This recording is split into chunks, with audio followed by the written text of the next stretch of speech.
Jai Hind students, welcome back to the Defense Booster series for CDS and NDA examination by Institute of Defense Services. मैं राजीव शर्मा आपको रोज current affairs की classes provide कर रहा हूं आपके examinations के point of view से important topics को लेकर के। आई होप आप डेली से पढ़ रहे होंगे। बिना देरी किए आज का लेक्चर हम शुरू करते हैं। आज का जो पहला टॉपिक हमारे सामने आ रहा है that is India AI mission. गौर से देखिए, इंपॉर्टेंट टॉपिक है। एआई को डेवलप करने को इंडिकेट करता है, यानी इंडिया में एआई डेवलपमेंट का एक और स्टेप फॉरवर्ड हो रहा है, right. Ministry of electronics and information technology जो है उसने हालिया तौर पर इंडिया एआई मिशन को जारी किया है। और इस मिनिस्ट्री के हेड अभी कौन है? बेसिकली अगर आपसे पूछा जाता है तो आपको पता होना चाहिए अश्विनी वैष्णव, है ना। अश्विनी वैष्णव जो है उनके पास अभी ये मिनिस्ट्री है। तो ministry of information technology and electronics जो है वो क्या बता रहा है इंडियन एआई मिशन के अंतर्गत कि ये मिशन ऑब्जेक्ट करता है इंडिया में जो एआई टेक्नोलॉजी चल रही है उस एआई टेक्नोलॉजी को कैसे लीगली मोर रिस्पॉन्सिबल बनाया जा सके। लीगली मोर रिस्पॉन्सिबल बनाने का मीनिंग क्या हुआ कि जो आर्टिफिशियल इंटेलिजेंस का डेवलपमेंट है, आर्टिफिशियल इंटेलिजेंस का यूज है और आर्टिफिशियल इंटेलिजेंस पर बेस्ड इंस्टीट्यूशंस हैं, उन्हें लीगल फॉर्म में रेगुलेट किया जा सके। यानी कि India had taken the first step to regulate the artificial intelligence in the country. माने आर्टिफिशियल इंटेलिजेंस के यूज को विनियमित करने के लिए कानून बनाने की दिशा में सबसे पहला कदम हम रखने जा रहे हैं, राइट। अब ये क्या कह रहा है बेसिकली कि इंडिया एआई मिशन के अंतर्गत जो आर्टिफिशियल इंटेलिजेंस है वो हमारा टारगेट सेक्टर होगा। क्योंकि नाम में आर्टिफिशियल इंटेलिजेंस जुड़ा हुआ है तो मुझे बताने की जरूरत नहीं है। क्वेश्चन नंबर एक तो ये हो गया कि किस मिनिस्ट्री के अंडर आ रहा है, तो ministry of electronics and information technology के अंतर्गत आ रहा है। किससे रिलेटेड है? तो आर्टिफिशियल इंटेलिजेंस से रिलेटेड है। नेक्स्ट पार्ट अगर हम देखें तो ये जो मिशन है इसकी कोर फिलॉसफी क्या होगी, मेन एजेंडा ऑफ गवर्नमेंट क्या होगा, उसके बारे में हम जानते हैं। गवर्नमेंट स्टैंड्स फॉर इट कि इसमें हम एक ऑब्जेक्टिव बना रहे हैं कि आर्टिफिशियल इंटेलिजेंस का यूज डू नॉट हार्म की पॉलिसी पर बेस्ड होना चाहिए। डू नॉट, राइट, किस पर होना चाहिए? डू नॉट हार्म की पॉलिसी पर बेस्ड होना चाहिए। व्हाट डज इट मीन कि आर्टिफिशियल इंटेलिजेंस को इस तरह से रेगुलेट किया जाए कि इसका इस्तेमाल बड़े से बड़े स्तर पर जरूर हो, छोटे से छोटे स्तर पर जरूर हो, but it must not harm anyone. आप किसी भी व्यक्तिगत जीवन, किसी सार्वजनिक जीवन, किसी संस्था विशेष इंस्टीट्यूशन को ये हार्म ना करे, उसे कोई नुकसान ना पहुंचाए। इस पॉलिसी के साथ एआई को डेवलप किया जा सके इंडिया में। दूसरा, ह्यूमन सेंट्रिक होना चाहिए। ह्यूमन सेंट्रिक होने का मतलब क्या है इसे भी समझते हैं। ह्यूमन सेंट्रिक होने का मतलब यह हो गया कि आर्टिफिशियल इंटेलिजेंस का डेवलपमेंट और उसका यूज इंडिया में इस तरह से हो कि वो पूरी तरह से सिर्फ और सिर्फ ह्यूमन वेलफेयर के लिए ही डेडिकेटेड हो। मतलब आर्टिफिशियल इंटेलिजेंस का सिर्फ एक ही मकसद होना चाहिए, एक ही टारगेट होना चाहिए, how to do the welfare for the human society. मानव समाज का कैसे भला किया जा सकता है और कितने बड़े स्तर पर किया जा सकता है, ना कि मानव समाज को, ह्यूमन सोसाइटी को कैसे हार्म किया जा सकता है। ये इसका ऑब्जेक्टिव नहीं होना चाहिए। दूसरा, इनोवेशन ओवर रेस्ट्रेंट। मतलब क्या हुआ? एआई टेक्नोलॉजी के बेस पर इनोवेशंस यानी कि न्यू आइडियोलॉजीज को डेवलप किया जाना चाहिए, नए आइडियाज लाए जाने चाहिए टेक्नोलॉजी के डेवलपमेंट के, लिविंग स्टैंडर्ड्स को बढ़ाने के और इंडिया में लाइफ को और इजी बनाने के। लेकिन ये पूरी तरीके से अनरेस्ट्रेंट होना चाहिए। कहने का एक बेसिक मीनिंग हो गया कि एआई का डेवलपमेंट इनोवेटिव तो हो, लेकिन ये ऐसे इनोवेशन पर बेस्ड हो जिस पर समय आने पर अगर हमें लगे तो हम उस पर अंकुश लगा सकें। वी कैन रेस्ट्रेन इट, हम इसे रोक भी सकें। कहने का मतलब एआई चाहे कितना भी डेवलप किया जाए, लेकिन उसे इस तरह से डेवलप किया जाए कि जो आर्टिफिशियल इंटेलिजेंस डेवलप किया गया है उसका कंट्रोल हमेशा इंसान यानी मानव के हाथ में बना रहे। ऐसा ना हो कि मानव जो है वो पीछे रह जाए और एआई एक दिन उसे कंट्रोल करने लगे, ठीक है। दूसरा, फ्लेक्सिबल रेगुलेटरी फ्रेमवर्क। बहुत लचीली कानूनी व्यवस्था हो, आसानी से लोगों को समझ में आए और एआई की उस कानूनी व्यवस्था तक हर आदमी की बहुत आसान पहुंच हो। इसके लिए कुछ पुराने कानूनों में संशोधन के बारे में भी प्रस्ताव दिए गए हैं, प्रपोज्ड आइडियाज हैं जो कि प्रीवियस लॉज बनाए गए हैं भारत में। आप बोल सकते हैं कंप्यूटिंग या कंप्यूटर वर्ल्ड से रिलेटेड भी बनाए गए, डेटा सिक्योरिटी के लिए भी। जैसे सबसे पहले तो हमारे यहाँ आईटी एक्ट जो चल रहा है 2000 से, समय समय पर इसमें बदलाव लाए गए। अब इसे और फ्लेक्सिबल करके इसको अमेंड करने की बात की जा रही है। इसी तरीके से digital personal data protection act जो 2023 में इंप्लीमेंट हुआ, उसके बारे में भी बताया गया है कि उसे भी क्या किया जाएगा। It stands for digital personal data protection right act, जो व्यक्तिगत डेटा है, डिजिटल व्यक्तिगत डेटा संरक्षण अधिनियम हिंदी में कहते हैं इसको। और ये आईटी इंफॉर्मेशन टेक्नोलॉजी एक्ट यानी कि सूचना प्रौद्योगिकी अधिनियम राइट। तो इनमें सुधार मतलब इनमें कोई संशोधन लाए, इन्हें और लचीला बनाया जा सके, इन्हें फ्लेक्सिबल बनाया जा सके। तो इसके लिए 7 गाइडलाइंस जारी की गई हैं, इन्हें 7 सूत्रीय अवधारणा माना गया है जिन पर बेस्ड ये पूरा का पूरा मॉडल तैयार किया जाएगा। एक लीगल फ्रेमवर्क आर्टिफिशियल इंटेलिजेंस के लिए तैयार किया जाएगा सरकार द्वारा। इसमें ट्रस्ट सबसे पहला इंपॉर्टेंट पार्ट है या इंपॉर्टेंट फैक्टर है, ट्रस्ट यानी विश्वास, यानी कि आर्टिफिशियल इंटेलिजेंस विश्वसनीय होना चाहिए। ऐसा नहीं जो आजकल चल रहा है, जैसे आपने डीप फेक के बारे में सुना होगा, है ना, है कुछ और लोगों को दिखा कुछ और आजकल आप देखते होंगे फेसबुक हो गया, इंस्टाग्राम हो गया, यूट्यूब हो गया, सारे डिजिटल प्लेटफॉर्म्स पूरी तरीके से फेक वीडियोस के साथ भरे पड़े हुए हैं। अभी रिसेंटली मैं कल परसों ही देख रहा था, उसमें भारत के honourable home minister Amit Shah जो है उनका दिखाया है कि एक लेडी से वो अपने जूते साफ करवा रहे हैं, वो एआई से बनाया हुआ पूरा का पूरा ही वीडियो है राइट। तो इस तरीके की चीज, जिन लोगों को उसकी नॉलेज नहीं है वो उसे सही मान लेते हैं। तो ट्रस्ट वर्दी नॉलेज इंफॉर्मेशन गैदर की जाए एआई से राइट। पीपल फर्स्ट, हमेशा मैंने आपको बताया ह्यूमन सेंट्रिक पीपल फर्स्ट, ये ध्यान में रखना है कि एआई का पहला पर्पस हमेशा लोगों के लिए होना चाहिए। AI must always be developed firstly for और firstly targeted towards the people's welfare, सिर्फ लोगों का कल्याण ही उसका मेन ऑब्जेक्टिव हो। इनोवेटिव ओवर रेस्ट्रेंट, ये मैं आपको पहले ही बता चुका हूं। फेयरनेस एंड इक्विटी होनी चाहिए सर इसमें, मतलब इसमें ना कोई प्रिजुडाइज नहीं होना चाहिए, पूर्वाग्रह से भरा हुआ नहीं हो राइट। देखो एआई क्या है, बेसिकली एआई एक ऐसी मशीन मान सकते हैं जो आर्टिफिशियल है लेकिन सोचती इंसान की तरह है। हम जैसे, हम लोगों के जैसे उसको सोचने में वो सोच सकती है राइट, हमारे जैसे उसका इंटेलिजेंस है राइट। तो जब हम इस बात को समझते हैं तो हम ये भी तो देखते हैं कि भाई देखो इंसान बुद्धिमान है, इंसान इंटेलिजेंट है राइट, लेकिन उसके साथ एक बहुत बड़ी प्रॉब्लम है प्रेजुडाइज होना। वो हम लोग बना लेते हैं, शायद मेरा किसी के लिए, किसी का मेरे लिए हो, बहुत सारी चीजें हो सकती हैं साहब, हर किसी का अपना एक दृष्टिकोण होता है राइट। मैं आपको पढ़ा रहा हूं, हो सकता है आप में से बहुत लोग मुझे पसंद भी कर रहे होंगे, कुछ लोग शायद नहीं भी पसंद करेंगे, ये एक पूर्वाग्रह है, सबका अपना होता है। तो जैसे ह्यूमन इंटेलिजेंस का एक पूर्वाग्रह होता है, वो कह रहे हैं आर्टिफिशियल इंटेलिजेंस एक फेयर मैकेनिज्म होना चाहिए जो ह्यूमन इंटेलिजेंस की तरह तो हो, लेकिन उसमें ह्यूमन इंटेलिजेंस की जो आप बोल सकते हो बैड हैबिट्स है वो ना हो राइट। वो सबको इक्वलिटी के साथ देखे, वो सबको समानता के साथ देखे, वो सबको एक जैसे देखे, एक समान रूप से देखे, वो इक्वलिटी को डेवलप करे सोसाइटी में राइट। फिर अकाउंटेबिलिटी, यस, इसमें 3 लोगों की बात की जा रही है। पहला है डेवलपर जिनको शामिल किया गया है, दूसरा है यूजर और तीसरा है इंस्टीट्यूशन राइट। ये दोनों उपयोगकर्ता के रूप में शामिल होते हैं। मतलब एक तो हो गया विकास करने वाला डेवलपर जो हो गया, है ना, और दूसरा हो गया उपयोग करने वाला उपयोगकर्ता जो हो गया, और तीसरा जो हो गया वो है इंस्टीट्यूशन यानी कि संस्था। भैया ये 3 चीजों को शामिल किया गया, इन्हें जिम्मेदार बनाया जाएगा, अकाउंटेबल बनाया जाएगा, ये रिस्पॉन्सिबल होंगे। पहला जो एआई प्लेटफॉर्म्स को डेवलप कर रहा है, दूसरा जो एआई प्लेटफॉर्म्स का यूज कर रहा है, तीसरा वो इंस्टीट्यूशन जो उससे बिलोंग करता है। इन तीनों को अकाउंटेबिलिटी दी जाएगी कि आर्टिफिशियल इंटेलिजेंस से होने वाली किसी भी प्रकार की कोई गड़बड़ी के लिए मशीन को तो दोषी ठहराया नहीं जा सकता। मशीन को कैसे ठहराओगे, तो उसका जो डेवलपर है, उसका जो यूजर है, वो उसके लिए दोषी होंगे, उन्हें कानून के दायरे में लाया जा सके। ठीक है, ये चीज हो गई। फिर अंडरस्टैंडेबल बाय डिजाइन, इसका डिजाइन ऐसा कन्वीनियंट रखा जाए कि हर एक आदमी बहुत आसानी से उसकी मैकेनिज्म समझ सके। आर्टिफिशियल इंटेलिजेंस है क्या, उसे लोग समझ सकें।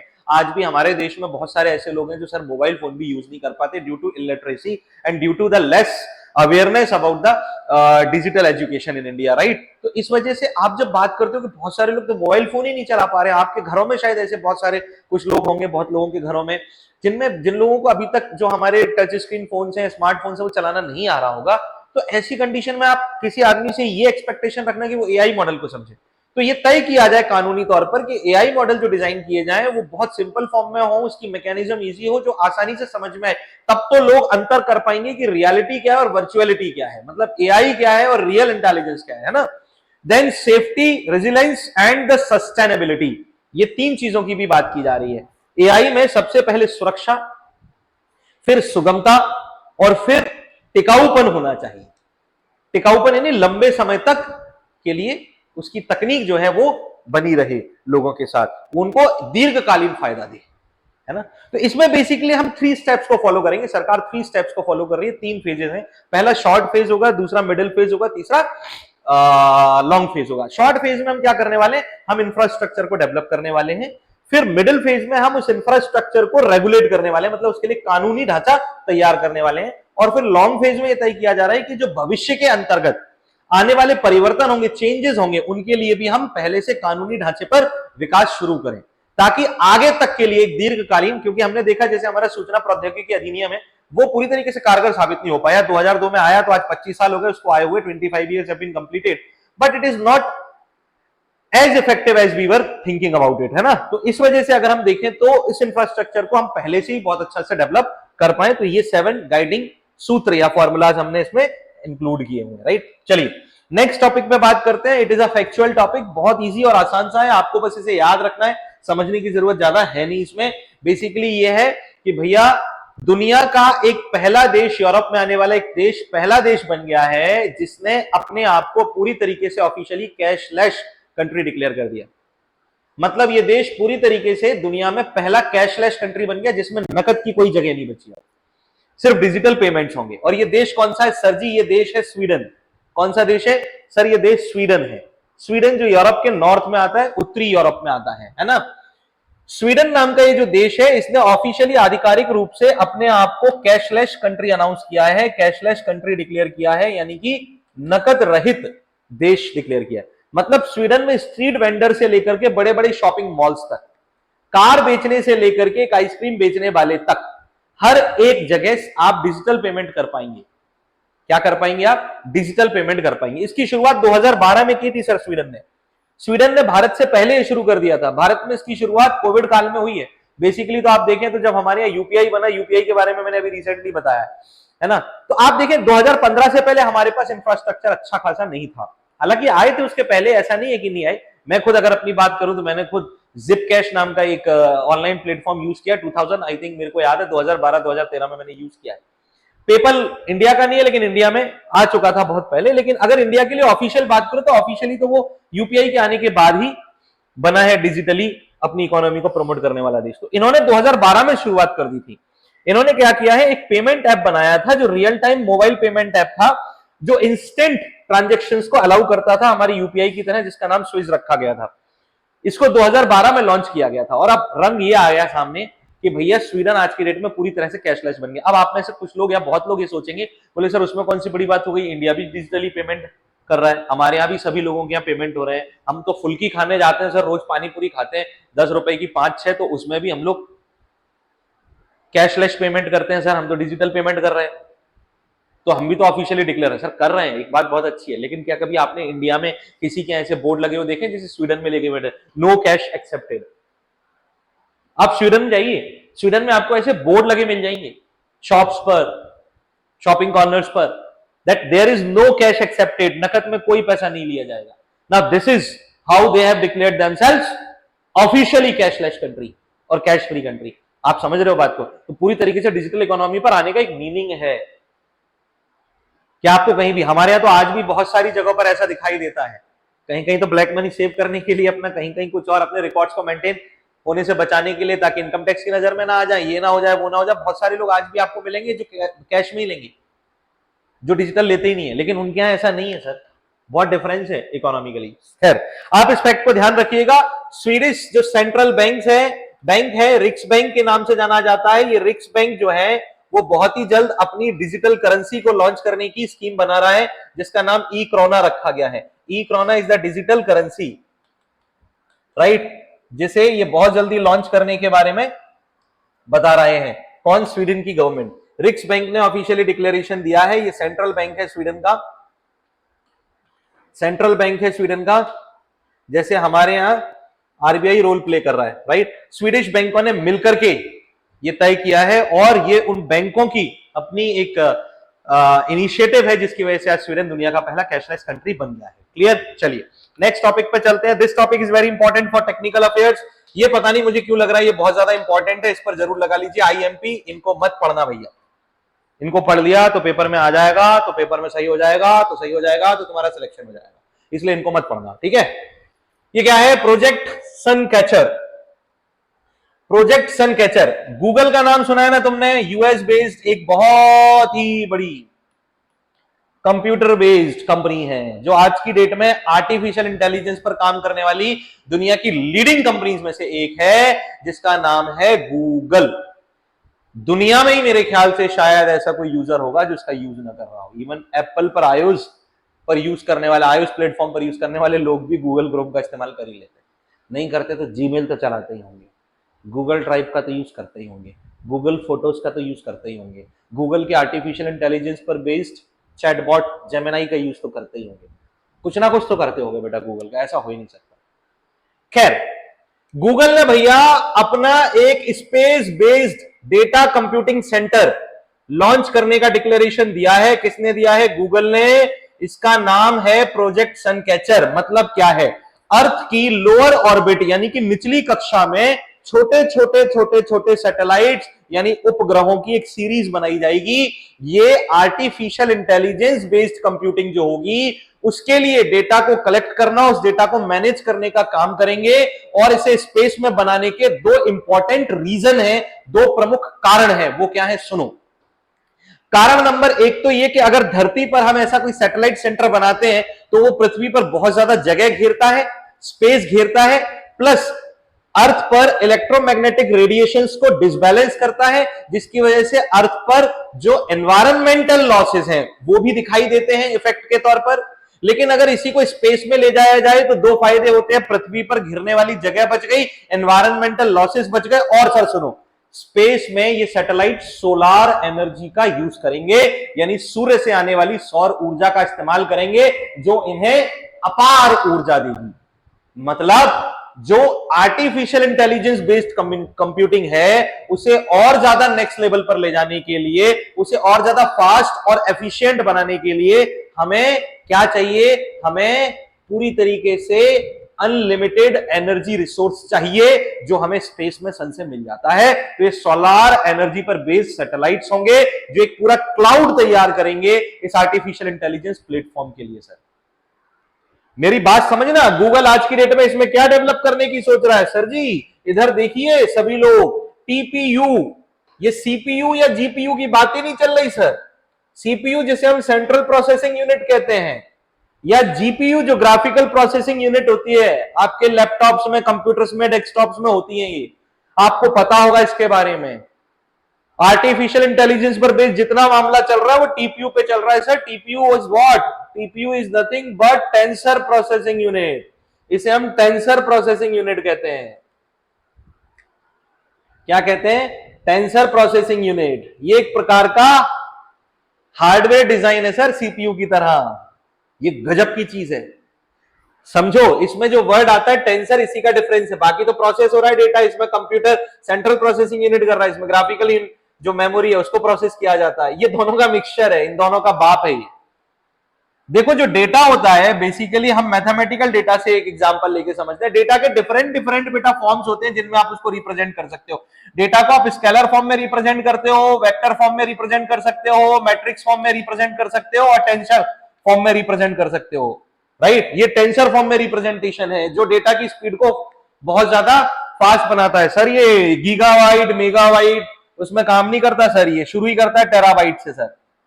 राइट, इसकी स्पीड इसी में शुरू होती है सर, नीचे इसके आता ही नहीं सर। ये सर ये जो है डेटा का, जैसे आप मान के चलो मैंने लिख दिया सिर्फ वन, ओनली वन डिजिट, ये स्केलर रिप्रेजेंट है सर, रिप्रेजेंटेशन। एक सीरीज में मैं लिखता हूं सर 1 2 3 4 काउंटिंग सीरीज हो जाती है, वो वेक्टर रिप्रेजेंटेशन होता है डेटा। उसी तरीके से मैं एक लिस्ट बना देता हूं पूरी की पूरी विद अ मैट्रिक्स।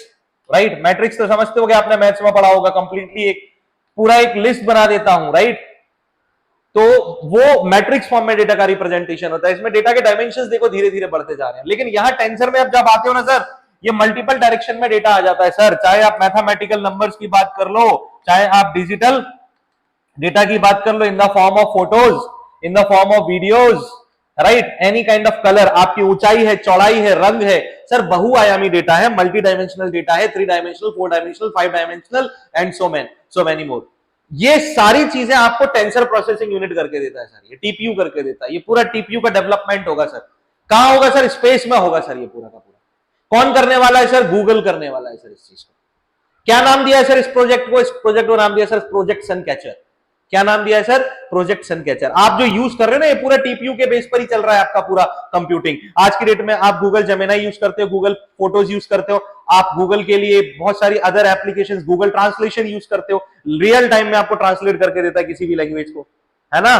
करते हो ना, गूगल होम करते हो, ओके गूगल बोल के। तो वो सारी चीजें किसमें आ रही हैं भैया? वो पूरी की पूरी चीजें इसी के थ्रू हो रही हैं। तो उसी को और ज्यादा डेवलप करने के लिए गूगल ने प्रोजेक्ट सनकैचर को डेवलप किया है, मल्टी डायमेंशनल डेटा को और फास्टली प्रोसेस करने के लिए और बेहतर ढंग से अपने उपयोगकर्ताओं तक पहुंचाने के लिए, है ना? तो ये ध्यान रखिएगा, प्रोजेक्ट सनकैचर क्या है, इसके बारे में किसने शुरू किया है, ये भी याद रखिएगा। लोअर ऑर्बिट ऑफ अर्थ, पृथ्वी की निचली कक्षा में स्थापित किए जाएंगे और सोलार एनर्जी का यूज किया जाएगा, सौर ऊर्जा का। ये 4 फैक्ट है भैया, इनको याद रखना।